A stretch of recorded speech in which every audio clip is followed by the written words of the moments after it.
ব্রট to you by V Guard, copowered by Sensodyne ও ভিমল বলো কথা কেশরী। Associate sponsor UltraTech cement. কেন্দ্রের নতুন মন্ত্রিসভায় অন্তত গুরুত্বপূর্ণ মন্ত্রকের দাবি টিডিপির সূত্র মারফত এমনটাই জানতে পারা যাচ্ছে। আর কি জানা যাচ্ছে আপনাকে জানিয়ে রাখি, অর্থ প্রতিমন্ত্রী, কৃষি, শিক্ষা সহ 8 মন্ত্রক চায় টিডিপি। এই ধরনের বিভিন্ন আপডেট উঠে আসছে শুভজে। জ্যোতির্ময় আমাদের সঙ্গে রয়েছেন, আমাদের সহকর্মী। জ্যোতির্ময়ের কাছে সরাসরি চলে যায়। জ্যোতির্ময়, দেখো অ্যাবসলিউট মেজরিটি এখানে কোনো রাজনৈতিক দল পায়নি, বিজেপি পায়নি। তার মানে তাদেরকে শরিকদের দাবি দেওয়া কিছুটা মেনে নিলেও নিতে হতে পারে। শরিকরা কি দাবি করছে, বিজেপি কোন কোন ক্ষেত্রে এখনো পর্যন্ত অনর যে এগুলো শরিককে দেব না? দেখো, দাবি বিজেপিকে মানতেই হবে, তার কারণ অঙ্কের সমীকরণ যে জায়গায় দাঁড়িয়ে রয়েছে তাতে টিডিপি এবং জেডিইউ তাদের কাঁধের ওপর ভর করে প্রধানমন্ত্রী নরেন্দ্র মোদীকে আবারও তৃতীয়বারের জন্য প্রধানমন্ত্রী হতে হবে।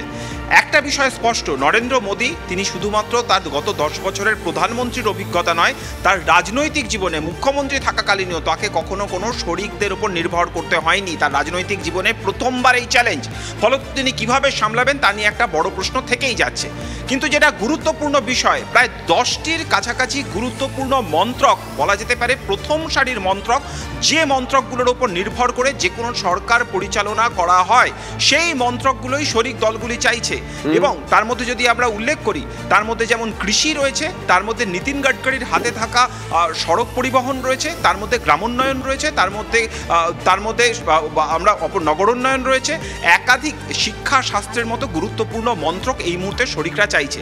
আমরা যখন কথা বলছি ঠিক এই সময়ের জেপি নাড্ডার বাসভবনে অমিত শাহ এবং রাজনাথ সিং একটি গুরুত্বপূর্ণ বৈঠক করছেন।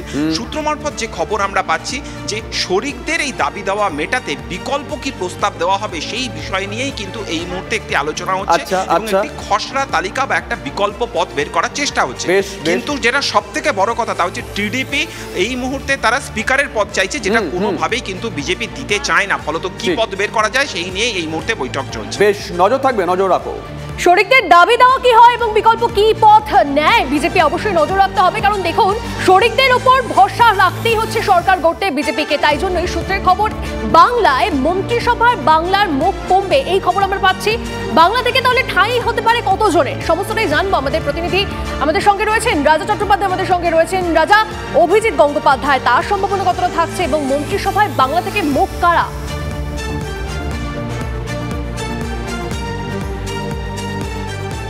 দেখো, এখন পুরোটাই গেস ওয়ার্কের ওপর চলছে, যে অনুমানের ওপরে এটা মনে করাই যায় যে বাংলা থেকে এবার মন্ত্রিসভায় মুখ কমবে, কেন্দ্রীয় মন্ত্রিসভায়।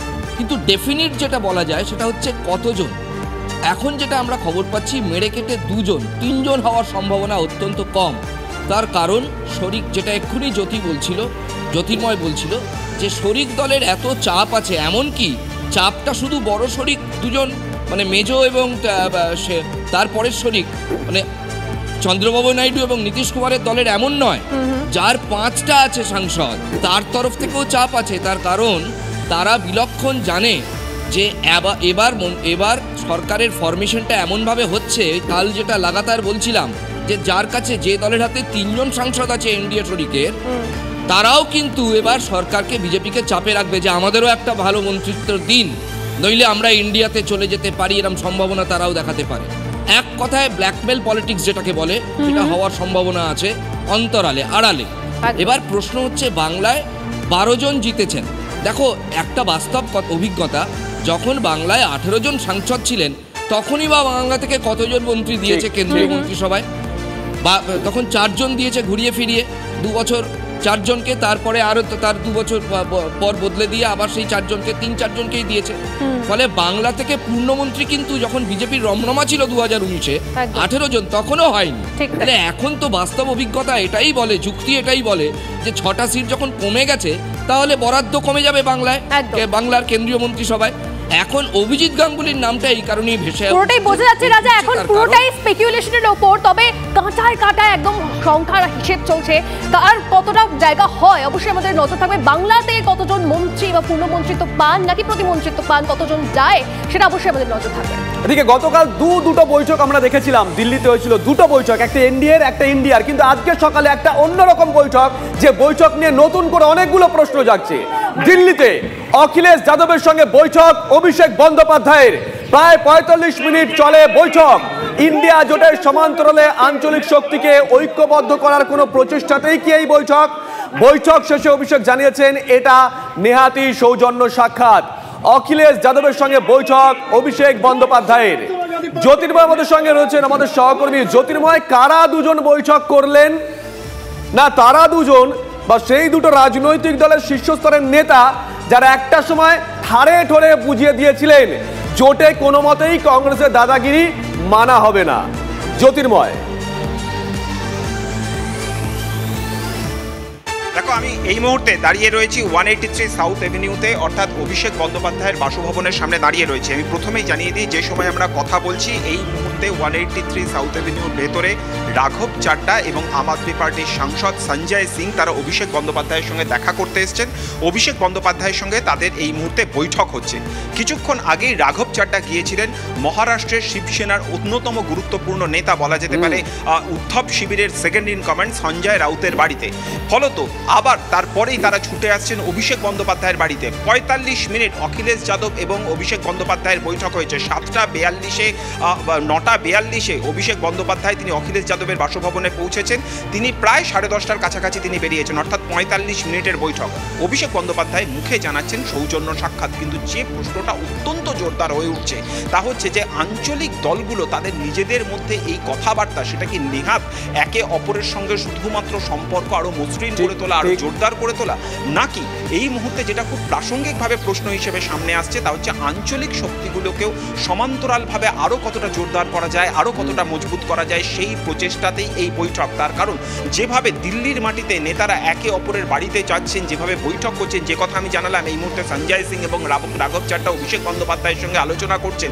একটা বিষয় কিন্তু এক্ষেত্রে মাথায় রাখতে হবে, প্রত্যেকটা দলই, অর্থাৎ তা আপ হোক বা সমাজবাদী পার্টি হোক বা তৃণমূল কংগ্রেস হোক, কংগ্রেসের সঙ্গে বরাবরই তাদের সম্পর্কের চড়াই উতরাই ছিল গত 5 বছর ধরে। এই বরাবর বিরোধী জোটকে ঐক্যবদ্ধ করার চেষ্টা করা হয়েছে, কিন্তু তৃণমূল কংগ্রেসের সঙ্গে তাদের সমীকরণকে কিন্তু কখনোই একটা সুতোতে বা একটা লাইনে কখনো তারা নিয়ে যায়নি। এই মুহূর্তে যে খবর আমরা পাচ্ছি, রাহুল গান্ধী তিনি অফিসিয়ালি বিরোধী দলনেতার পদ পেতে চলেছেন। ফলত এই রাহুল গান্ধীর নেতৃত্বকে ইন্ডিয়া জোটে বিরোধী দলগুলো কতটা মানবে, আঞ্চলিক শক্তির কর্তৃত্ব কায়েম সেটা কতটা থাকবে, আমরা ছবি দেখাবো। আমরা এই মুহূর্তে ছবি দেখাবো। সঞ্জয় সিং এবং রাঘব চাড্ডা বৈঠক শেষে বেরিয়ে আসছেন। রাঘব চাড্ডা এবং সঞ্জয় সিং বৈঠক শেষে বেরিয়ে আসছেন। আমরা আমরা আমরা संजय जी क्या मीटिंग हुआ? संजय जी कुछ बोलेंगे? राघव जी कुछ बोलेंगे? না তারা বলতে চাইলেন না। যে ছবি আমরা দেখতে পাচ্ছি, যে ছবি আমরা संजय जी क्या बात हुआ? संजय जी क्या बात हुआ? क्या बात है? मुलाकात हुई। संजय जी एक मिनट। अरे यार কেউ কিছু বলতে চাইছেন না এখান থেকে দেখে যা মনে হচ্ছে। ইনফ্যাক্ট একটা কথা, আমরা যে ছবি আমরা দেখলাম যে প্রত্যেকেই কিন্তু কার্যত মুখে কুলু পেটে রয়েছেন। অভিষেক বন্দ্যোপাধ্যায় তিনি যখন অখিলেশ যাদবের বাড়ি থেকে বেরোচ্ছিলেন ঠিক সেই সময় তাকেও আমরা এইভাবে প্রশ্ন করেছিলাম, তিনি শুধুমাত্র জানিয়েছেন সৌজন্য সাক্ষাৎ। এখন রাঘব চাড্ডা এবং সঞ্জয় সিং তারা কিছু বলতে চাইলেন না। সৌজন্য সাক্ষাতের মোড়কেই এই বৈঠকগুলোকে রাখা হচ্ছে, কিন্তু যেটা খুব জ্যোতির্ময় এই বৈঠকগুলোকে রাখা হচ্ছে দিনভর এরকম আরো বৈঠক হয় কিনা সেদিকে তো নজর রাখতে হবে। বৈঠক যত বাড়বে প্রশ্ন তত বাড়বে, তাই না? একদমই। দেখো, এক্ষেত্রে যেটা সব থেকে গুরুত্বপূর্ণ প্রশ্ন, বিরোধী আসনে বসলে কিন্তু দাবি দেওয়ার কোনো জায়গা নেই। অর্থাৎ এনডিএ শিবিরের যে তৎপরতা সেক্ষেত্রে কে কোন মন্ত্রক পাবে সেই প্রশ্নটা থাকছে, কিন্তু যারা ইন্ডিয়া জোটের শরিক দল তারা বিরোধী আসনেই বসবেন, আলাদা করে তাদের কোনো পদ তারা কেউ পেতে পাবেন না। এবং কংগ্রেস যেহেতু তারা ৯৯টি আসন পেয়েছেন, অফিসিয়ালি লোকসভার বিরোধী দলনেতার পদ কংগ্রেসের কাছেই যাবে, ফলত অন্যান্য আঞ্চলিক শক্তিগুলো তাদের কিছু করার নেই। কিন্তু এই তৎপরতা কেন, সেই প্রশ্নটা কিন্তু খুব প্রাসঙ্গিকভাবে সামনে আসছে। মমতা বন্দ্যোপাধ্যায় প্রথম থেকে যে কথা বলছেন যে নজর থাকবে Jyotirmoy. Brought to you by V Guard, copowered by Sensodyne ও ভিমল বলো কথা কেশরী। Associate sponsor UltraTech cement.